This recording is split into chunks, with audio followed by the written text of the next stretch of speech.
Good morning, I'm Kenneth Moton. And I'm Janae Norman. Here are the top 5 things to know this Thursday. Number 1, the outrage after the sentencing of a former police officer in Dallas. Demonstrators tied up traffic in Dallas last night, and at least one person was arrested while protesting the sentence handed down to former police officer Amber Guyger. She received 10 years in prison for murdering her neighbor, Botham John. She says she thought John was an intruder after she walked into the wrong apartment. She'll be eligible for parole in 5 years. Number 2, House lawmakers conducting the impeachment investigation are set to hear from a key witness today. Kurt Volker, the former special envoy to Ukraine who suddenly resigned last week, will be facing 3 House committees for closed-door interviews. It comes as President Trump slammed Democrats and the whistleblower who triggered the investigation, which the president has called BS. On to number 3, an investigation is already underway at the airport in Hartford, Connecticut, where a vintage World War II bomber crashed into a warehouse. The plane suffered mechanical trouble just after takeoff, then returned to the airport and slammed into the building. At least 7 of the 13 people on board were killed. One of those who survived is an Air National Guard commander who's now being called a hero for saving lives. He's very familiar with the back of an aircraft. Very lucky he had gloves on. Our understanding is he popped the hatch and was able to extract some individuals. This airplane was not just old, it was ancient. And so it's a real question for the FAA. How old is too old? The so-called Flying Fortress was built in 1944 and was only one of 18 still left. It was part of a national education tour offering flights to civilians. We head to Mississippi for number 4. A training mishap has sent at least a dozen Army National Guard paratroopers to the hospital. The incident happened during a night jump at Camp Shelby in Hattiesburg, Mississippi. About 90 soldiers missed their mark and landed in trees. And finally, number 5, Halloween's just a few weeks away, and the new list of favorite candy by state is out. Here are the most popular treats. Reese's took the top honors in most states. Snickers had a very good showing as well. Those are our 2 favorites, Reese's and Snickers. Yep. Oh, look at the Tootsie Pops. So in your state, what's your state? They're in Illinois. Oh, Jolly Rancher. Okay, and then I've got Milk Duds in South Carolina. Look at nerds. I'm not a fan of Milk Duds, though.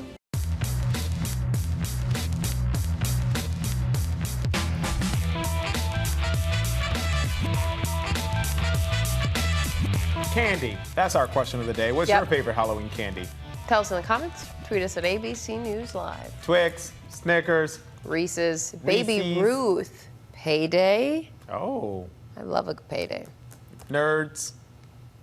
All right, let's get right to the big story. President Trump lashing out as the impeachment battle takes a new turn. The president is going on the attack as Democrats threaten to subpoena the White House this week for documents related to the Ukraine scandal. Meanwhile, late last night, former Vice President Joe Biden spoke out in harsh terms, taking aim at the allegations coming from the president. ABC's Serena Marshall has the new details from Washington. Serena, good morning. Kenneth, Janae, good morning to both of you. And Democrats have set a deadline for the White House, telling them turn over those documents related to that phone call by the end of the week or face that subpoena. As Democrats prepare to subpoena the White House, the president unleashing. We don't call him Shifty Schiff for nothing. And let me tell you something. Biden's son is corrupt, and Biden is corrupt. You look at the whistleblower statement, and it's vicious. Vicious. From the Democrats leading the investigation to the whistleblower, Mr. Trump's frustration beginning with a furious tweet saying the Democrats should be focused on building up our country, not wasting everyone's time and energy on bull. Democrats argue this is no joke. We're not fooling around here, though. And put the White House on notice. Turn over the information related to President Trump's efforts to have Ukraine investigate his political rivals or face a subpoena. Well, I always cooperate. This is a hoax. Neither the White House nor the president have yet to say what about the whistleblower's complaint was inaccurate. When pressed, it was one question he couldn't or wouldn't answer. The question, sir, was what did you want President Zelensky to do about Vice President Biden and his son Hunter? Are you talking to me? Yeah, it was just a follow-up of what I just asked you, sir. Listen, you ready?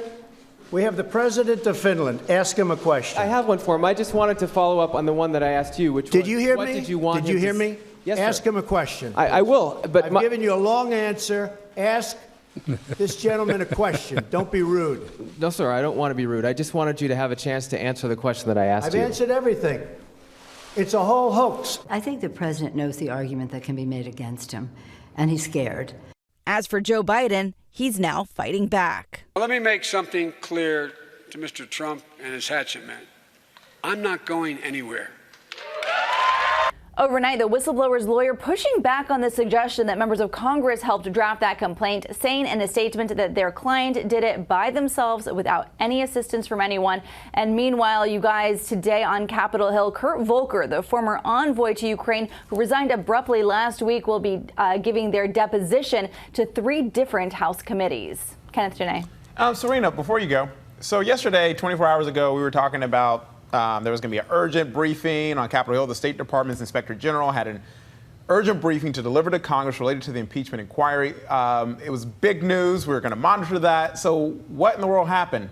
Yeah, that was a bit surprising, Kenneth. They were pushing this as urgent, that the State Department IG had to come up there, give them a briefing right away. Well, it turns out what they gave them were documents, emails, pages of notes that were related to conspiracy theories supposedly pushed by the White House to the State Department. But what's really kind of surprising about all this is they've had these documents in their possession for months. So it was an urgent briefing to give them documents they've had for the past few months. But I guess since these documents were related to Ukraine, that it was the White House that was pushing it on the State Department. He wanted to make sure that members of Congress had all of this information. One Democratic source described it as an irrelevant distraction to the work at hand. A separate Democratic source was the one who told us that it was the White House pushing these documents to the State Department. But Rudy Giuliani later admitted that some of these documents were in fact his.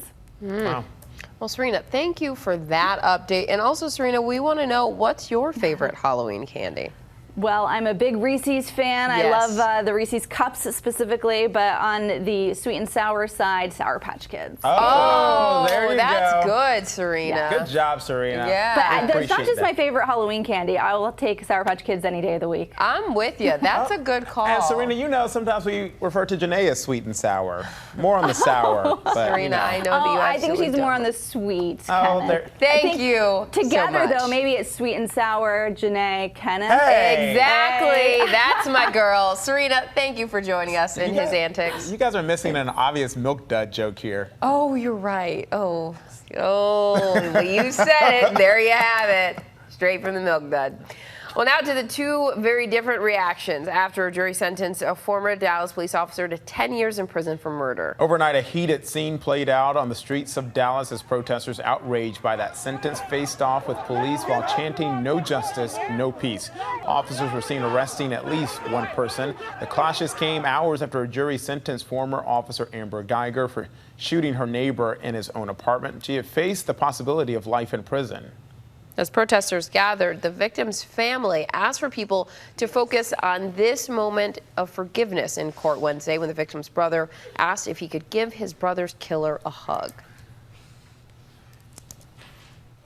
Overnight, emotions running high in Dallas. What do we want? Justice! What do we want now? Protesters hitting the streets, even blocking intersections. The crowd angry at a former police officer's 10-year prison sentence for murder. How many of us is it going to take before you understand that our lives matter? A jury convicted Amber Guyger of murder for shooting her neighbor Botham John. She claimed it was an accident when she entered John's apartment, mistaking him for an intruder. Prosecutors wanted a sentence of at least 28 years. That's how old John would have turned on Sunday. 10 years imprisonment in the Texas Department of Criminal Justice. But the sentence handed down means Guyger could be eligible for parole in 5 years. Earlier on the stand, Guyger's mother asked for leniency. She could take in his place. Then this emotional moment when Botham John's 18-year-old brother took the stand to address Guyger. If you truly are sorry, I know I can speak for myself. I forgive you. And I know if you go to God and ask him, he will forgive you. Speaking for myself, not even bad for my family.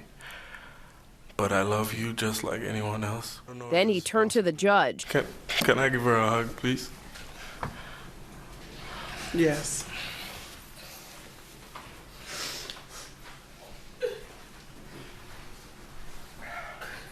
That moment even surprising Guyger's lawyers. We've got decades of experience sitting in front of you, and none of us have seen anything like that. It was humbling, amazing moment. This morning, John's family says they accept the jury's decision. I do not want us to mistake forgiveness with responsibility. Persons must take responsibility for their actions. Yeah, it's not because he's forgiven her that right away everybody can think that there is a clean slate.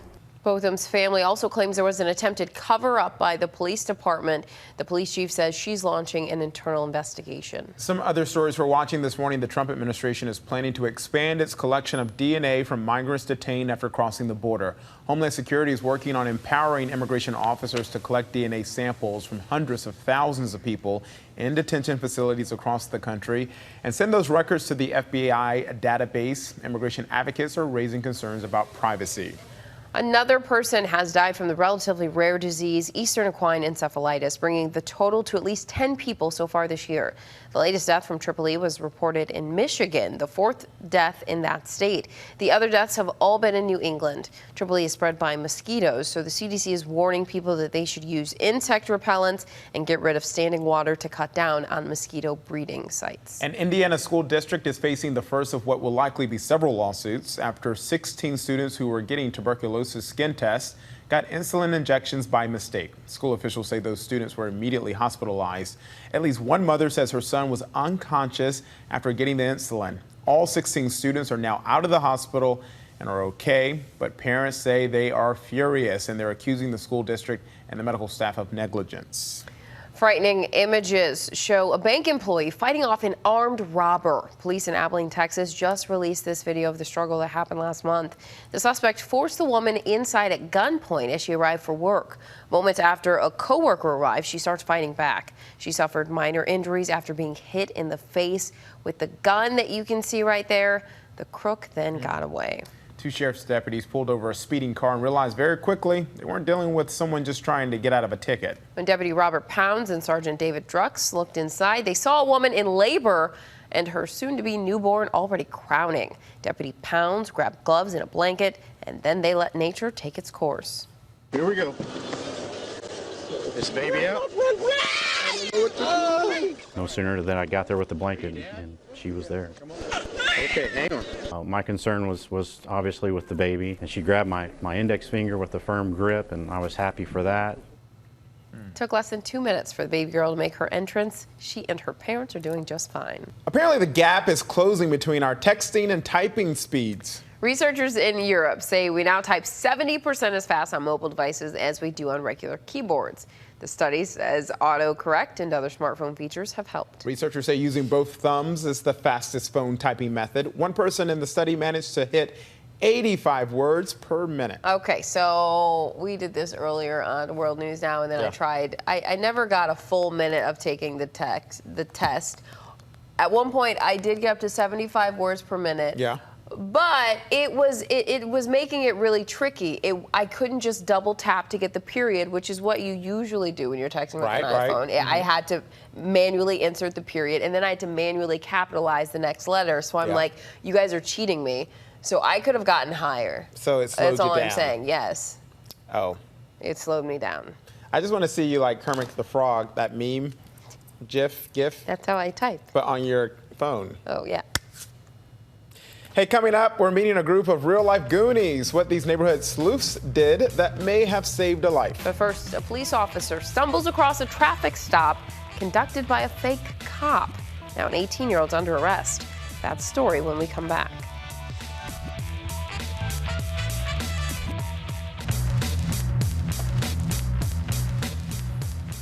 Welcome back. A strange situation played out in Albuquerque, New Mexico that resulted in the arrest of an 18-year-old man impersonating a sheriff's deputy. Police say the man had pulled over an SUV, had flashing lights on his own vehicle, and even had a badge, but it was all a fraud. This morning, the moment a real police officer in Albuquerque stumbled upon a fake cop in the middle of a fake traffic stop. What's up, man? All right. I'm just going to be straight up honest with you. I'm not a cop. The scene playing out last month. An officer spotted a gray Ford sedan with police lights behind that silver SUV. That officer coming face to face with 18-year-old Brendan Wazinski, who said he was a fellow brother in blue. Investigators say Wazinski claimed he pulled over the SUV for speeding, but the actual APD police officer just wasn't buying it. Can I talk to her for a minute? You say you work for Bernalillo Sheriff's? Yes, sir. Do you have an ID with you? I mean, this is all I got on me. Like I said, I'm under equipped. I was just heading over there to the courthouse. That real officer even called in Wazinski's fake badge number. Police say he told the officer he bought the badge online, but then changed his story. You got this online? It was, at one point, my father's. Within minutes of questioning the young man, some tears. And investigators say a confession. Hey, Brendan, step out of the vehicle for a second, man. Okay, face the vehicle. At this point right now, you are being under arrest. Do you understand? The 18-year-old eventually getting a ride in a real police car and facing real charges for allegedly impersonating a police officer. Impersonating a police officer is usually considered a misdemeanor, but the suspect faces a more serious charge because he pulled someone over. A big thanks to our Albuquerque station KOAT TV for helping us with that report. Well, now to Iraq, where clashes between security forces and anti-government protesters have turned deadly. A curfew is now in place, and the U.S.-led coalition is calling on all sides to reduce tensions and reject violence. So we're going to go across the pond to Lama Hassan in the London Bureau for the very latest. Lama, good morning. Yeah, good morning to you guys. So this is quite a worrying development. There have been several protests organized in a number of cities in Iraq, the most recent one taking place yesterday in Baghdad, in the capital, where at least 1,000 people turned up on the streets chanting anti-government slogans, demanding the fall of the regime, a change in the regime, and they were demonstrating against the corruption in the government, as well as the current economic situation and a lack of job opportunities. Now, these started off as peaceful, but as the protesters were making their way to the heavily fortified Green Zone, which is, of course, where a lot of the foreign embassies are located and government offices, well, Iraqi police opened fire to try to disperse the crowd using rubber bullets, stun grenades and tear gas, killing at least one person and injuring more than 200 people. It is worth noting that these protests are the largest protests organized in the country since the Prime Minister Adel Abdel Mahdi took office a year ago. So what has the Prime Minister done? Well, as you rightly said, Janae, a curfew is in place, which means that individuals as well as cars are not allowed to move until the foreseeable future. And the internet has been blocked, presumably to stop people from communicating with one another and organizing more protests. So this is definitely a story to keep an eye on. And in our latest Brexit update, which I know you love talking about, Lama, the Prime Minister is offering a last-minute compromise there to the European Union in order to get Brexit done. So what's in this deal?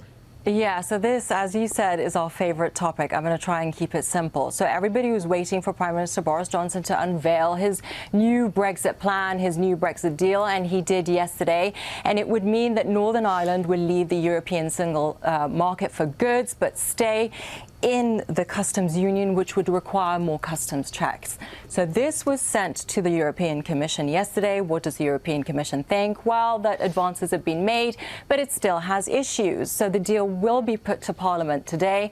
The Prime Minister, of course, has said there's going to be no deadline. The UK will leave on he said that there will be no extension. The UK will leave on October 31st as planned, with or without a deal, even though there is a law that says the UK cannot leave the EU without a deal. So what happens next is anyone's question, and of course, answer. We don't know the answer to that question, but we will keep an eye on this story for you.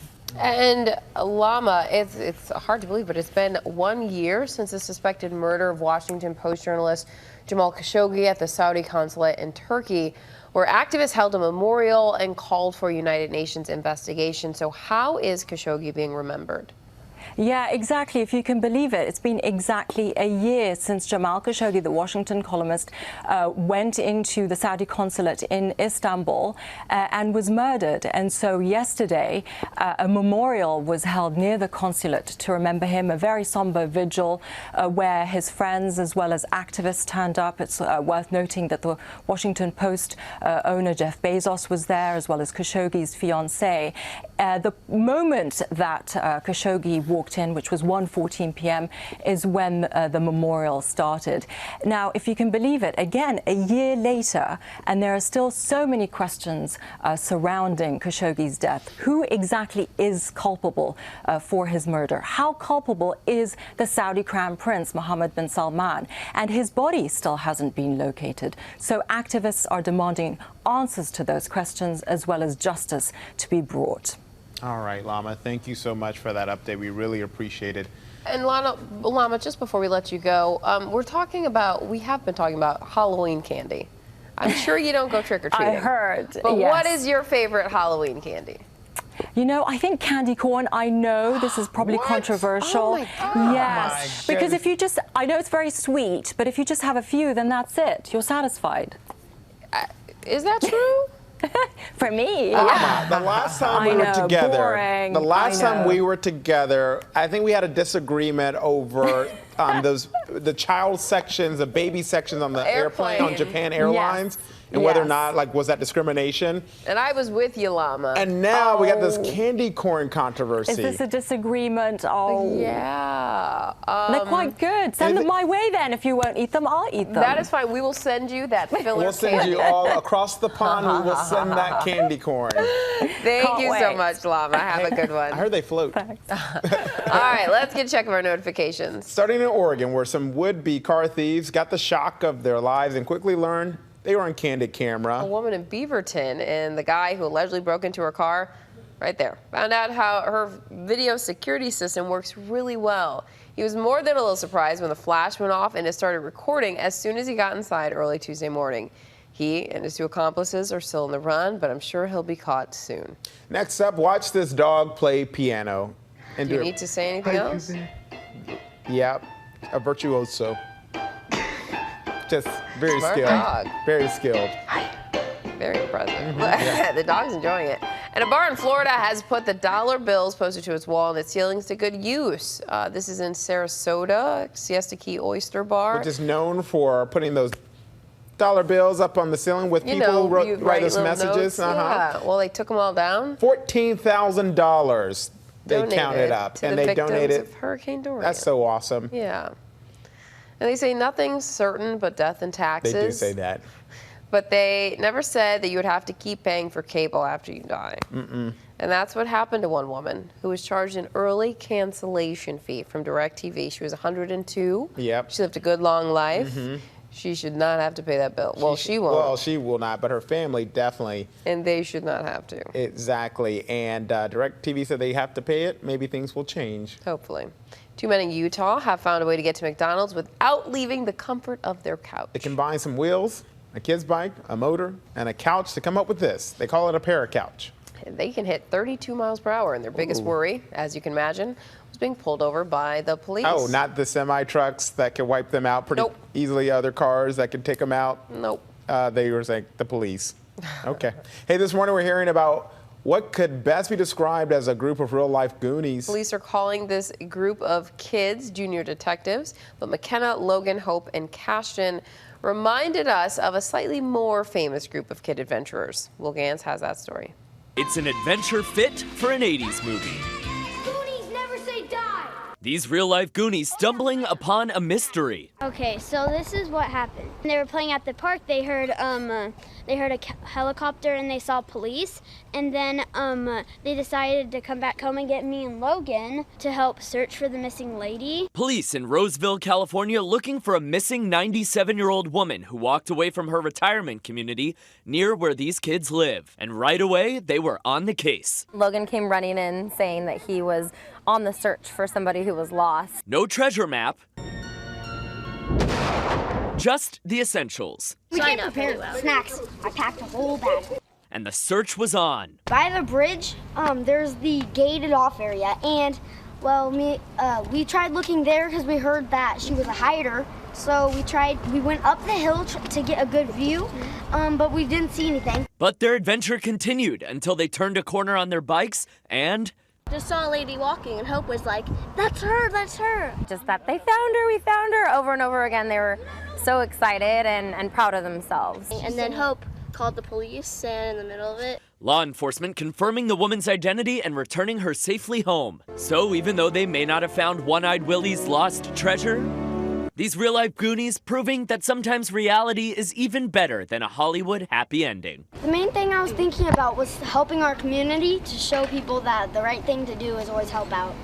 Those kids are cool, and all I have to say is, hey, you guys! Coming up, we'll take a look at what's to come on this Thursday. What else can I say? Plus, today is October 3rd. We'll tell you why that's a big deal to fans of Mean Girls after this. You can't sit here.